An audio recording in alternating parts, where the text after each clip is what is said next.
Dr. Liu here from Klinik Dr Inder. So today we'll be talking about laser hair remover. So what is this laser hair remover and how is it different from the usual shaving and waxing that we go to? So laser hair remover is a work by using this selective photothermolysis principle, which means the laser will target on the melanin at the hair bulb. So when laser pass through the skin, it will hit the melanin at the hair bulb without causing any damage around the skin surrounding it, and the energy will be turned into heat energy and destroy the hair follicle permanently. During this procedure, the result is more prominent when the hair is thicker and coarse hair and the hair is black in color as well as in anagen phase. So what is this anagen phase is so important because our hair is growing at a different rate.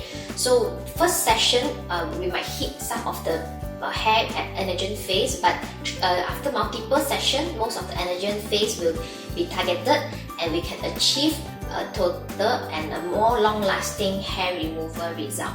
So we advise a patient to come in for multiple sessions, at least 4 to 6 sessions, about 1 month interval.